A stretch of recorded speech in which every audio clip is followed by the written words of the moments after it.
Good day guys, I am Arsa G. Kabawatan from 1BSN2, and for this video I'm going to demonstrate the assessment of eyes, ears, nose, mouth, and throat. So before anything else, I do the hand hygiene for infection control or prevent any spreading of microorganism.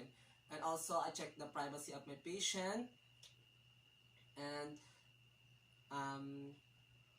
I introduce myself, of course, and what I'm going to do to her. So let's go. Knock knock. Come in. So good day, ma'am. I am Ursa G. Kabawatan, your nurse for today, and I'm going to assess your eyes. That's okay for you, ma'am. Yes. So do you have any surgery in your eyes? No. Okay, that's good. So I'm going to assess your eyes by reading the letter in the Snellen chart. So I'm going to position you in 20 feet away from the Snellen chart. Is that okay for you, ma'am? Yes. So you're going to read the smallest letters in the line, in every line that you can read. So, like for example, in the line letter 3, line 3, TOZ. So that's the read NLPED in line 4. So I already measured the 20 feet away from the Snellen chart, and I'm going to position you right there. Is that okay for you? Yes. Okay, so thank you. So now my patient is positioned in 20 feet away from the Snellen chart. So ma'am, Marianne, can you cover your left eye and read the smallest letter in the line that you can read. Go, ma'am. Anong line? What line, ma'am? Yes. So the smallest line that you can read. Okay. Line number 9, it's LEFODTCT. DCT. Okay, that's good. So your left right, can you please cover your right eye, ma'am? Okay. Wait. So again, Wait. okay, again, that's like in the left eye, read the smallest letter in the line that you can read.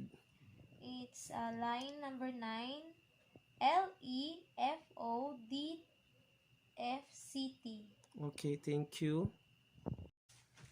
So in this examination of eye in the Snellen chart, so in my record, with the left eye, ma'am, you couldn't able to read line number 9, because you missed one letter, and the letter F, you see, and you read it as E. So you are able to read line number 8, so the DEFPOTEC, so DEFPOTEC. So that means, ma'am, you are 20 feet. In 20 feet, you are reading what the normal eye can read at 25 feet. Sorry, so the line number 8 rather, you are 20 feet and you are reading what the normal eye can read at 20 feet. So in your left eye. So in the right eye, ma'am, you are unable to read the line number 9. So it means that you are 20 feet and you are reading what the normal eye can read at 15 feet. So, and you read it properly and there's no wrong. So so I'm going to check the conjunctiva of your eye and the sclera of your eye and the symmetry of the eyebrows and eyelids. So can you look up, ma'am? So thank you. And you see the conjunctiva is moist and pink. I'm looking for sclera, white and moist. So the eyebrow and the eyelid. So I noticed that your upper eyelid and the lower eyelid is is equal to another other part of your eye. That means the eyebrow and the eyelid is symmetrical to each other. So Right. So now, ma'am, I'm going to check the motion of your eye, or extracurricular movement of your eye. This means the cranial number 3, 4, and 6. So this pen, ma'am, pen light, um you need to follow this, where I'm going to put this one. So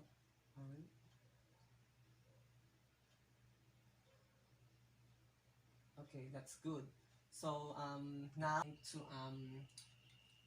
um going to check the pupil of human. So you're going to face straight for me, and now I'm going to check what pupil can shed the light. So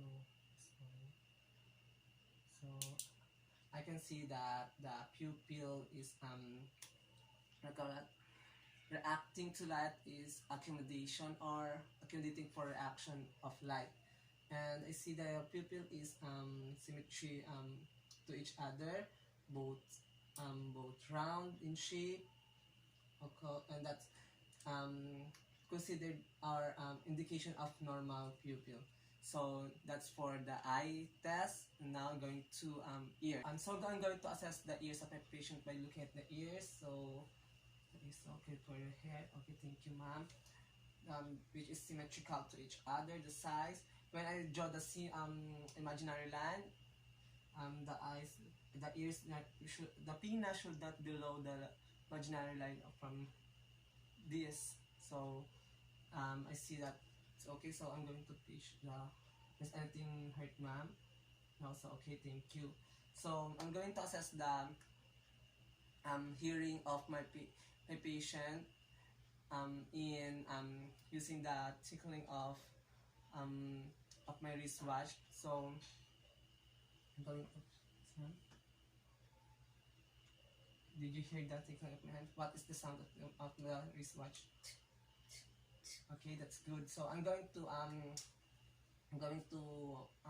whisper you some words, and can you tell me loudly? So after I whisper it to you. So what is that, ma'am? I am beautiful. So thank you. So that's good, and it means that it's a cranial number 8, or the what do you call that? The responding of the ears in hearing, ticking, or whispering of me. So the checking the ears of my patient. The color is brown, light brown. The size is normal, and I'm going to check the back of the ears, and there's indication of the sores sometimes in the other patient. So that's it. So I'm going to check the call that. I'm going to check the skin type of the ears, the tenderness. Okay, and that's all normal for my patient. And I'm going to move to another examination, which is the nose. I'm going to assess the nose, ma'am. So are you okay for that? Okay, you are comfortable, ma'am. So in examination of nose, I see that the nose of my patient is very symmetrical, because in the books, in the video that our clinical instructor sent to us is triangular in shape. So, ma'am, do you have any history of shortness of breathing, No. allergies? No. Okay, so there's nothing. So I'm going to check the septum of my patient. Can you look up, ma'am? Look up. Yes, look up. The septum is in the center where it's supposed to be. And it's okay. So I'm going to palpate the nose for tenderness. Do you feel pain, ma'am? No. No, nothing. So the nares is equal. So can you pluck the nares, ma'am, like this one in the right? Okay. So breathe in, breathe out. Breathe in, breathe out. Any difficulty of breathing? No. Okay. And other side, ma'am. Breathe in, breathe out. any difficulty in breathing. So okay, so I'm going to palpate the frontal sinuses. Do you feel pain, ma'am? No. No. The ethimoidal sinuses, pain. Okay, so the sphenoidal, pain, ma'am. The maxillary sinuses, do you have pain? So okay, so that means that my patient's nose is normal. Now I'm going to examine the mouth and the throat of my patient. So first, the examination is started at the lips of my patient. So the lips of my patient, as I can see, is color pink. There is no tenderness and ulceration and moist. So that's indication of a good and normal lips. So I'm going to use gloves in that.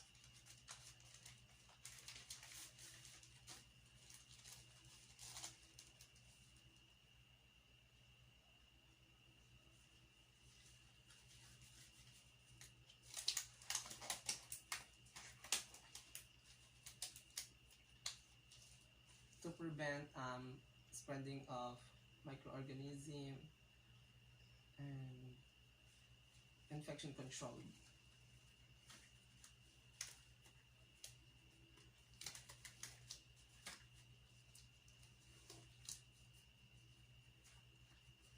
So I'm going to use also tongue depressor. So okay, so tongue depressor is only single use only.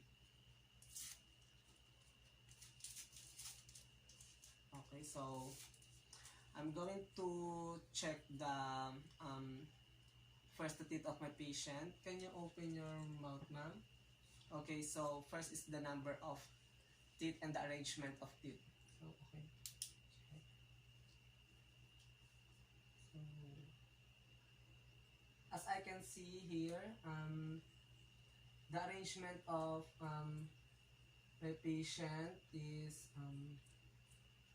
okay, but in the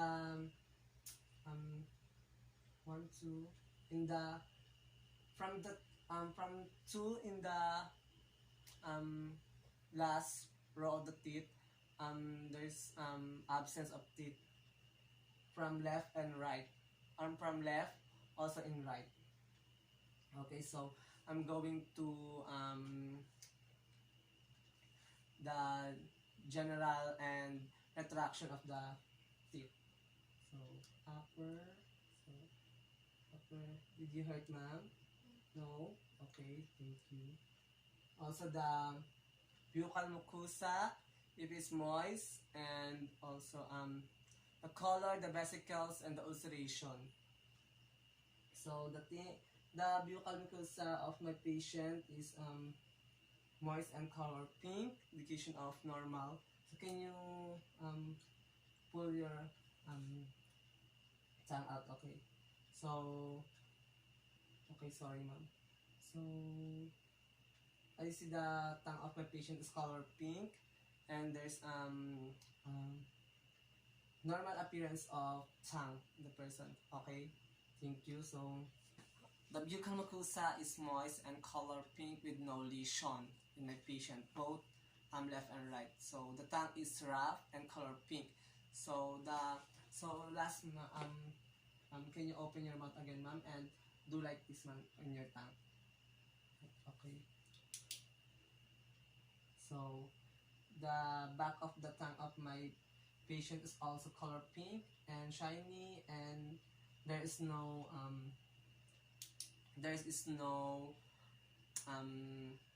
disease or anything, and there's no lesions, of course. So the gum of my patient is color pink, and I don't have any red or inflammation or any disease in the gums of my patient. So today I'm going to check the back of the tongue, or the inner of the tongue. See the uvula. Okay, so can you open your mouth again, ma'am? Okay, no, don't out your tongue. So I'm going to in using the depressor, don't push inside the tongue because our patient will be gagged or will be gagged. So I think the ovula is color pink and moist and shining inside, indication of a good ovula. So next one is, can you say ah? And that's the ovula is intact, and that is the indication of cranial number 9 and 10. And that's all for this video. Thank you.